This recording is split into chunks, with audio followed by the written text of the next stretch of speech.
This podcast features content from an accredited CE activity provided by Calibri Healthcare. Visit elitelearning.com/podcasts for accreditation and disclosure statements and instructions on how you may be able to earn CE credits. I remember one state, which I will not name, but it was one of my turning point states. And when I went to visit one of the hog farms, I was invited to visit the hog farm, and they had a lot of individuals, workers from not from the U.S. They had brought them in, and they had really no place to stay. They had not access to food because they were way out of town. And anyway, it was really something. So that became the work that we did in Turning Point in that state.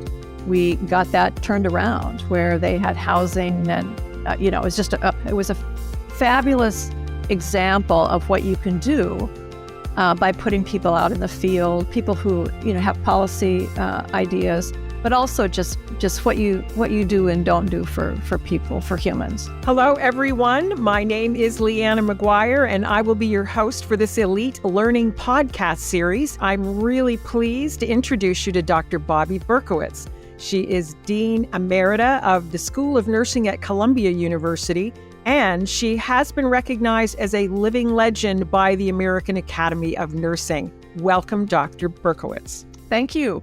So pleased to have you here. So the focus of today's discussion is about your career. So let's start at the beginning. What brought you into the profession of nursing? Well, this was, a very long time ago. And at that time, in terms of choices and opportunities, nursing was one opportunity. The other opportunities that women had were things that I wasn't really interested in. So I chose nursing. I also there were some opportunities that nursing offered. So many fields that you could do. At least that's what I was thinking at the time. And within the profession, there was independence. At least that was my understanding. And then probably the biggest one was the ability to make change. So nursing just was a good fit for me. It was a good fit for my entire career, which we will talk about a little bit. But it just was something that I thought would be the best for me, and it turned out that it was. Well, you certainly have been a driver of change throughout your career. There's no question about that. So it served you and all of us well that you did go into nursing. When you started your career in nursing, did you ever envision it becoming what it has at this point? Well, when I started, no, not really. There weren't a lot of nurses who had doctoral degrees. In fact, there were probably very few, if any. There were very few nurses that had master's degrees. Wow. And so the idea of working sort of beyond what I learned as a nurse was something that challenged me. It was something I wanted, and I sought positions, at least one of my first positions, where I thought I would have an opportunity to grow and develop and move my career a little further. When I graduated from nursing school, the main place that people went was into the hospital. And so that's where I went. And I sort of hate to tell people this because it just sounds bad, but after a year, I just knew it was the wrong choice. And what I wanted to do was public health. There weren't a lot of public health jobs then, but I found a place in a very small rural community in northern Washington State, and it was absolutely the right thing for me to do. Excellent. Well, good for you for recognizing that early. I'm curious as to what the public health looked like when you went into it, because there wasn't much of it compared to what it is today. Right. Well, I was hired to be a kind of a classic public health nurse, where I was given a car, an old, very old car, and a area in the community so I'd get my car, I'd have, the classic bag, and I'd go out and visit people individually, usually women who had new children, new babies, or women who were struggling financially. Single moms were sort of the main point. And then women or who had children, babies who had diseases or something that they were really struggling with.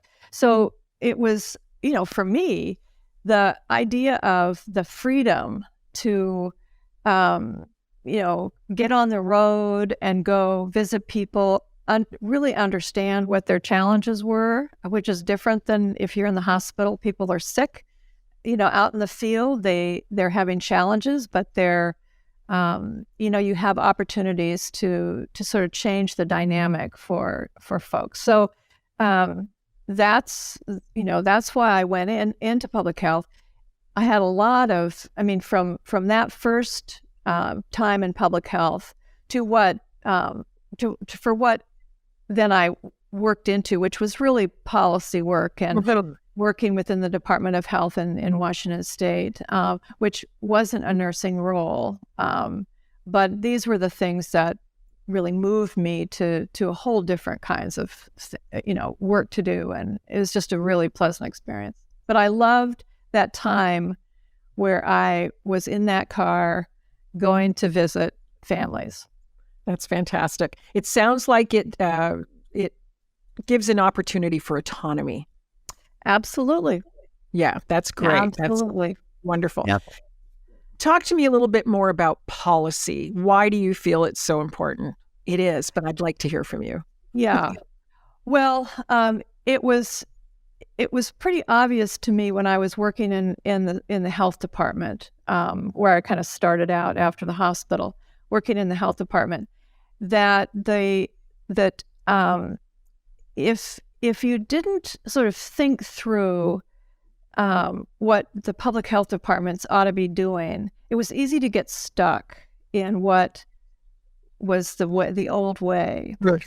And I got interested in policy because I was doing a lot of different a lot of different roles, but I was at that time I was the director of the health department. I had moved up in rank, and I was tapped by some folks in our state government to come and help with some policy development in the Department of Health. And again, it wasn't a nursing role. They didn't ask me because I was a nurse. They asked me because I had the public health background. And I think that's then, guided me into doing more policy work, which was particularly what I did most of the time. Right. Yeah. Right. Yeah. And again, it wasn't a nursing role. But nursing is very clearly a part of that. Yes, absolutely. Yeah. You've held a lot of positions since leaving patient care, and worked on a lot of different projects. What would you say was your favorite out of all of those, and why? Well, I don't know if I have a favorite. I think the policy work I really liked very much. I liked being working in the legislation, in the legislature. But the problem there is, and I probably shouldn't say this, but it can be challenging with who you're working with in terms of politics. And I learned that right away, and I managed it fine. But it was, it was just something I needed to understand and something I needed to know. But it was a very different role than what I had thought I was going to be doing. Right. So I think that was, it positioned me well to. I was recruited when I was in the health department, in the state health department. I was then recruited by the Robert Wood Johnson Foundation to take on a 10-year-long work called Turning Point. And that was really to work with states. We worked with, I think, 40 states to increase their public health priorities and work. And so for 10 years, I was at the University of Washington. That's where that was my home office. But I spent a lot of time visiting these different states.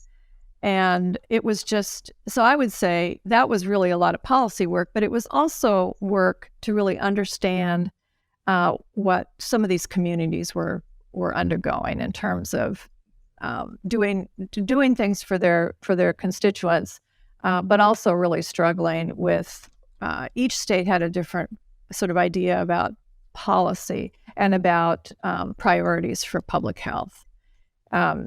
I'm sure that you know and our listeners know that public health, although it's absolutely essential to the health of the nation, it gets low funding. There's a lot of turnover. It's not always in the most getting sort of out there with constituents. It's a different kind of a role.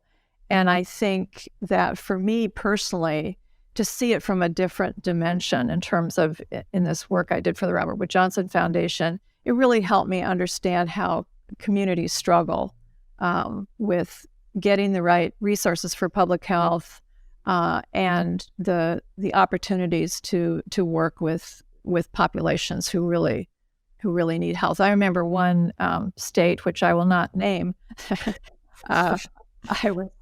it was one of my turning point states. And when I went to visit one of the hog farms, I was invited to visit the hog farm, and they had a lot of individuals, workers from not from the U.S. They had brought them in, and they had really no place to stay. They had not access to food because they were way out of town. And anyway, it was really something. So that became the work that we did in Turning Point in that state. We got that turned around where they had housing, and it was just it was a fabulous example of what you can do by putting people out in the field, people who have policy ideas, but also just what you do and don't do for people, for humans. Yeah. I had many experiences like that, but it was just. That was probably one of my best experiences in doing that work for 10 years. I'm curious if you find that public health has more backing since the pandemic or not.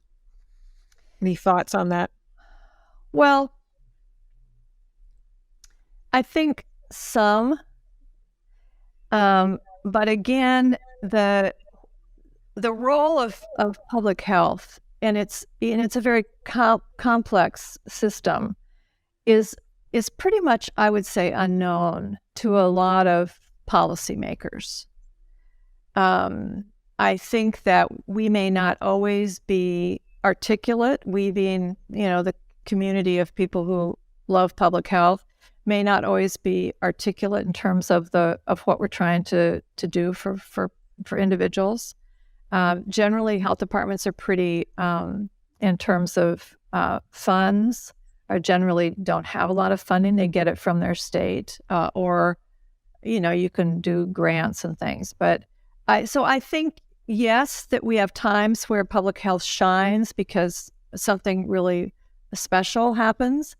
But I would say it's a work in progress, even after all of these years. It's a work in progress. Yeah. Sure. I'd like to move on to your leadership roles. You've had many throughout the process of all of this, including your dean role for sure. I'd just like to get your opinion for our listeners on what you feel is the biggest difference between being a leader and being a manager of people. Well, I think leadership is really about guidance and mentoring and finding the best in individuals and giving them the space and the tools to succeed. That is a very different role than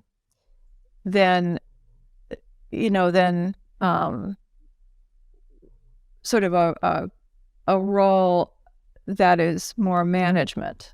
Got it. So leaders and managers can be one and the same, but not necessarily. And in my perspective, in having sitting in those different roles, I liked management, but I loved leadership because it was really helping people sort of shine.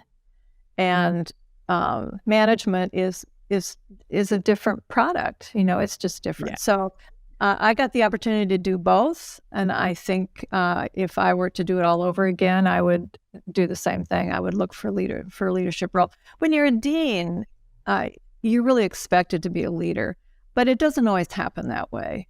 Sure, because in leadership and mentoring and all of that takes time and energy, and in my experience as a dean, there was a lot of times where I just had to clean stuff up. Sure. Yeah, I understand. Leadership sounds to me like more of an opportunity to pay it forward. Absolutely. Yeah, that's Absolutely. Awesome. So do you have any words of advice for new nurses entering the profession in regards to their own careers? What would you say to our people in? Well, first of all, this being in a school of nursing is just the start. That's the start of the career. And it's, in my mind, it's, so I think about the students that we had at Columbia who were wonderful.